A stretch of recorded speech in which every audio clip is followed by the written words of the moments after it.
வணக்கம்க்கா. வணக்கங்கண்ணா. நம்ம கடை பேருங்க? நம்ம கடை பேரு சந்துரு டெக்ஸ்ங்கண்ணா. ஈரோட்ல இருக்குது. நம்மகிட்ட பாத்தீங்கன்னா பிளவுஸ் ஐட்டம் பார்க்க போறோம் இன்னைக்கு. பாருங்க பிளவுஸ். நம்மகிட்ட பிளவுஸ் பாத்தீங்கன்னா ஸ்டார்டிங் ரேட் 20 ரூபாயில இருந்தே நம்மகிட்ட பிளவுஸ் இருக்குதுங்கண்ணா. ஆமாங்கண்ணா, வெறும் 20 ரூபாயில இருந்தே நம்மகிட்ட பிளவுஸ் இருக்குது. இந்த மாதிரி கட்டுக்கட்டா வந்துடும். கட்டுக்கு 50 பீஸ் வரும். நீங்க 50 பீஸ் எடுக்கிற மாதிரி இருக்கும். இல்ல 50 பீஸ் வேண்டான்னு சொன்னீங்கன்னா பாதி 25 பீஸ் எடுத்துக்கலாம்.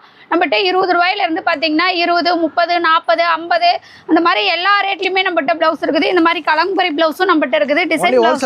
ஆமாங்க, ஒன்லி ஹோல்சேல் தான். இந்த மாதிரி டிஜிட்டல் பிரிண்ட் பிளவுஸும் இருக்கு. இந்த மாதிரி நிறைய ஆரி ஒர்க் வச்ச மாதிரி பிளவுஸ் எல்லா ஐட்டத்துலயும் நம்மகிட்ட பிளவுஸ் இருக்குது. ஸ்டார்டிங் ரேட் 20 ரூபாய். 20 ரூபாயில இருந்து 150 ரூபாய், 200 ரூபாய், 250 ரூபாய் வரைக்குமே நம்மகிட்ட பிளவுஸ் இருக்குதுங்கண்ணா. மினிமம் பர்ச்சேஸ் 5000 ரூபாய். நம்மகிட்ட 5000 ரூபாய்க்கு பர்ச்சேஸ் பண்றவங்களுக்கு இந்த மாதிரி நம்ம வந்து கிறிஸ்மஸ்க்காக கஸ்டமருக்கு நம்மகிட்ட 5000 ரூபாய்க்கு பர்ச்சேஸ் பண்ற கஸ்டமருக்காக இந்த சேலை வந்து நம்ம ஃப்ரீயா கொடுத்துட்டு இருக்கிறோம். ஆமாங்கண்ணா, இதுவே 600, 700 ரூபாய் வரும். இது